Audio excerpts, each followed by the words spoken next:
하이비로는 시cây 잡은 시지나 고기를 먹어보네고. 얘는 먹어봐. 깡는 먹어봐. 이따라 매일 야우다봐. 시지나 얘는 통바 매일 야우바.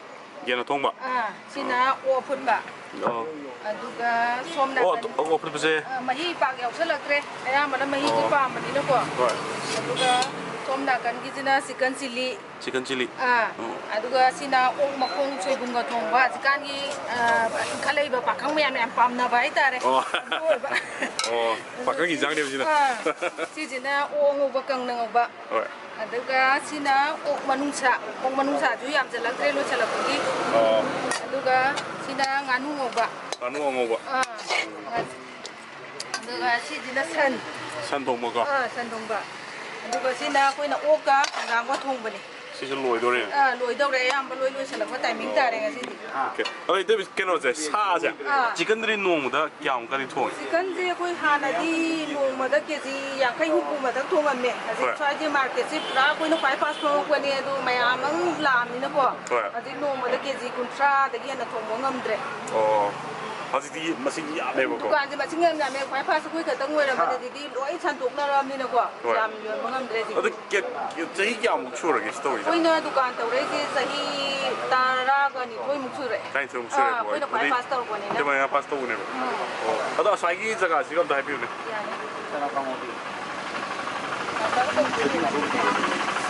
Kena koi sana ngau bani ko sana jiga koi yen gi koi manga ki saruk yaw ba saruk je koi thong ba dap sa de si dei si sana ngau ji loi na loi ha pe si jina alu ngau bani si jina koi na mayam na chicken tandoori ai na ba do adu si oi doi ni kina yen gi pisa tau ba si si na kya maman di kamai to ki ba maman je koi si jina yang kai yo le si ma da ga si jina masa jina koi na kun yo le kun yo le yang kai yo hun do e si je fun jina kya Sigi pun je koi mai mai gi wet sa le bu ko si na khara han da ba sai so ra ni na koi changma ko gi yo le aduga si kumba lollipop se si ju kun yo le yang kai yo hun koi ba ne bu ko sala ko ni aduga si ma kai si ju yang kai yo le sam pi ba di loi gre aduga si kumba yen gi skill ju kun yang kai yo hun aduga si na beef atau ba ai tare ayam na si yang kai ra si ju yang kai yo le aduga si na pork marine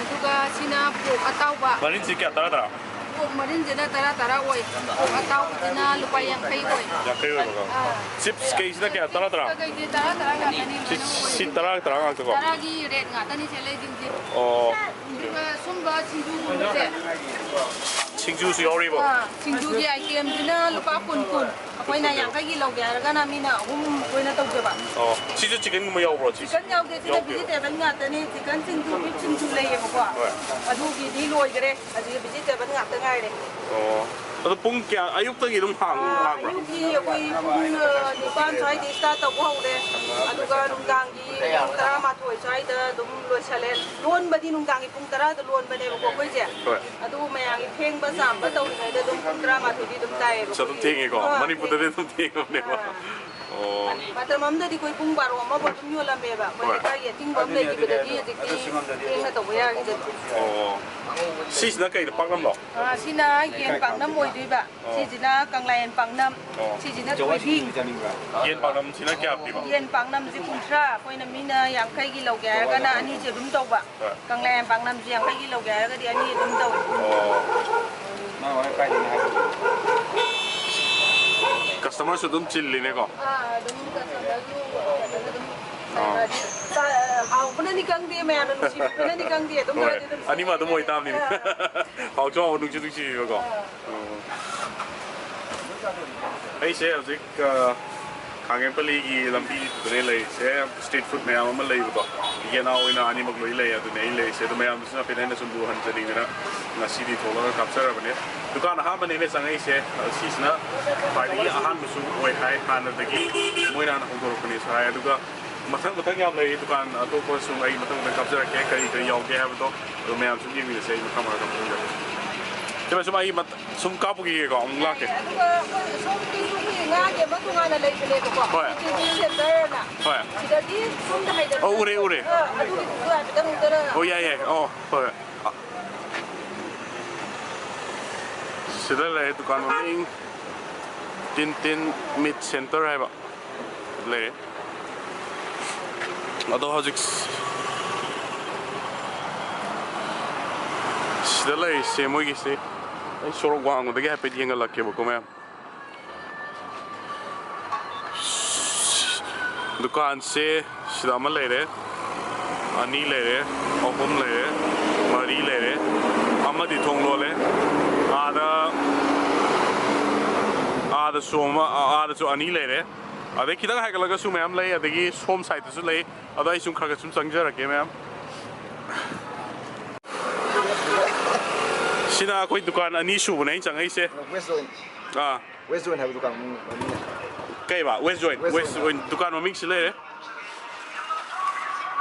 waste join है वो को west zone से bakery चले या और bakery ने कहीं bakery ने उसे कोई ये सोमन की नियम की कनो अमुदोन की लाई कनो अमुदोन बाई कोई तोंजी बोले नहीं रहा ये ऑपोजिट ले ओके कोई ये चॉकलेट नोट तो भी उसी तरह को सोना में कन भी उसी तरह हाई भी रोने से कहीं नो यार भी इसी तरह और क्या कनो ले सी येन मुझे कनो ले कोई मनुष्य अंगों बस ना पोकी का सिना कोई येन की ने का मनुष्य आदो कोई कलेजा यावे कनो यावे मकन बखों सिकई सिना संथोंग का इफले दे सिना दक nganu thongba le ga chicken ma le ju chicken ne sina pork soibung ga thongba sina pork ki sina keno koi keno soup ne yam simple oi soup ne keno koi only chicken ni ne ba simple ka nyau do sina pork le sina pork si pisau ye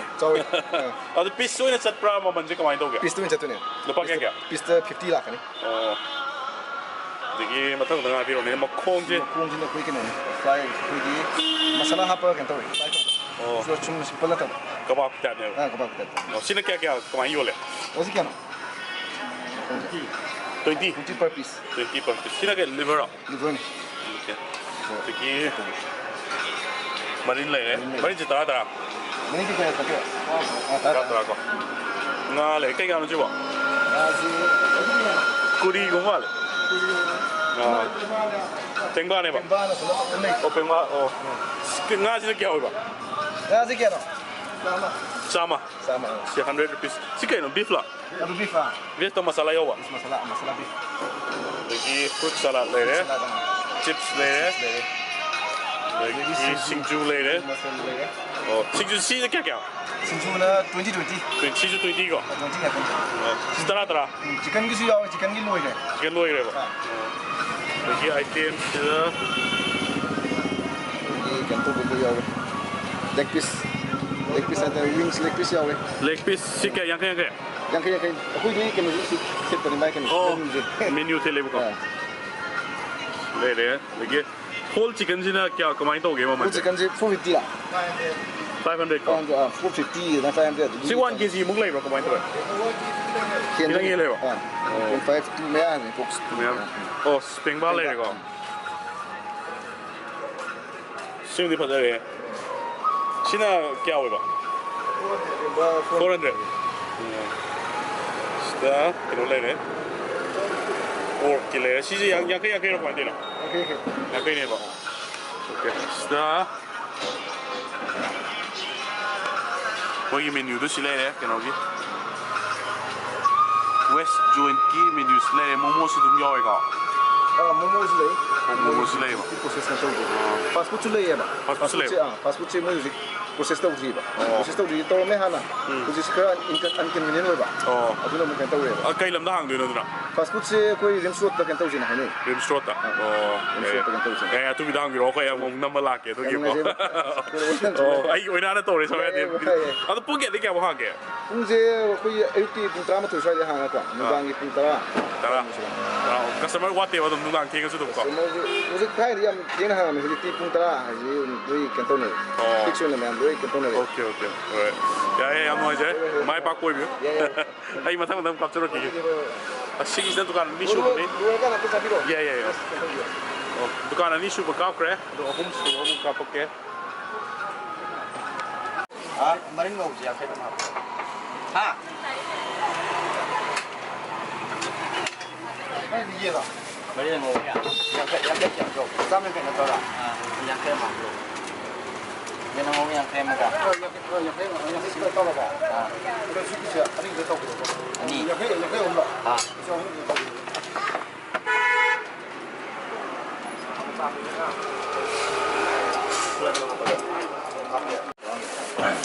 Ano isip kay po jaw gito kapiti yun na sila. Ito hayro ni kay sila ano siya. Kay no siya. Ngano dak. Ngano thong ba?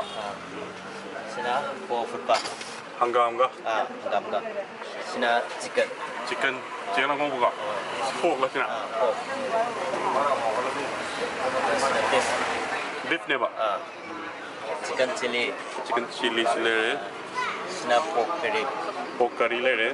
Chicken curry. Chicken curry le re. Sina yen ge manung sa makan kalenja makok. Oh. Sina yen marin ngaktan. Yen marin ngak ko. Chana le re. Liver kano le re ko. Mag pork sausage. Sausage le re ko. Sige kya yo le. 100 don ba. Sige kya yo le. Sina chicken singju ne sina 50 pista.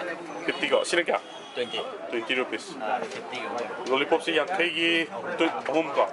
Si yang kay home. The si 50. The ready lo man ko. Si 50. Si 50 ra. Stick lem win naman. Oh. Khajing kango. Si ne kya pi ba? Kun. Pakun ko. Patay sin patara. Hoy, tara Hawaii ke di tara. Aro fish lak tara. Si tara ko. Trading si tara ra. Si tara. Kun. Kun. Ano kya kui le kya si to ko sa. Jahi ni pan mapun ni mer. Par for chu ya. Kui le ko de dia. Kung ya kya wa hang le ba. Kung ni pan de na kung tara ko hang. Kan pa. Atri yap sang ko. Singal la bane. De kung ani kung hang. Thong di ka ma kana thong ya. Ki chef kana wa ya. Koi si na zoe, ai na zoe. Oh. Sige sila muktukan mari sugune aina lai se kan mami sky chicken lo hai sige so ma pe mi na se me changa ka ke yaw ge ha ba sila sky chicken tandoori center hai ko nagi si sa ma pan dum outdoor kitchen no isale ma pan dum thong mo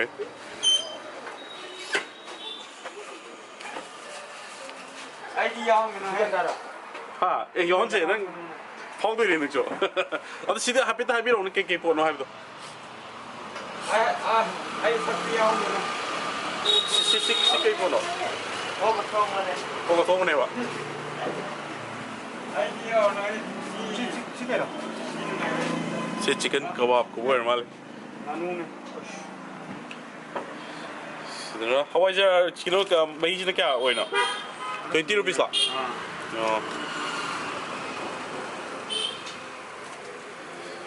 Leg piece le. Leg piece pa kya? 50 ya? The 6 ne kya? I think 100. 100. Si lollipop so 50 ka home. 50 ka home. Mamandi loi man nei da ko. Si 50 si stick on the 50. Si 50 ka. 50 stick on the 50. Kaya no. 50 ka kene ba. Sige no da nganura. Tak ang uwa. China chicken. China thongba. Thongba. Pero sin chicken thongba sin chicken. Ada pork dry, ada pork.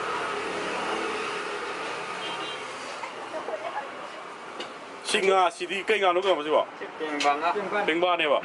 Piece de kya? 50. Adu there is the beef thong lai đấy. Beef thong ma ko. Thì mình sang này soup đây đấy, chicken soup. Beef thong ma le. Pork soup adu there is chicken soup cái này có. Hangam ka pork ka.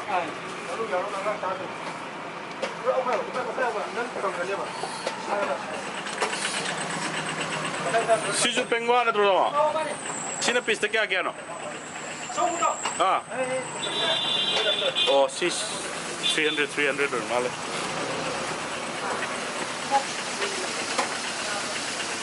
Later. Yeah, overview of the girl.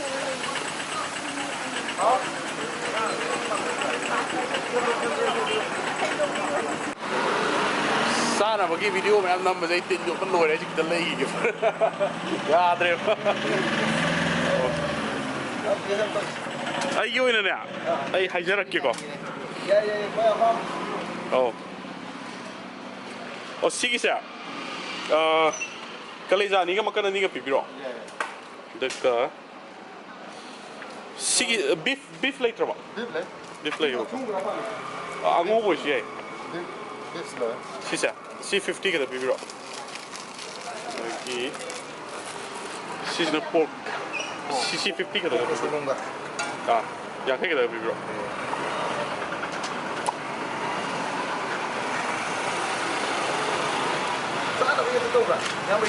Atau apa sih banyak tahu itu? Oh, sana beri nung tinggal giba. West join lagi lah deh. Ay, mau itu gimana test orang ya?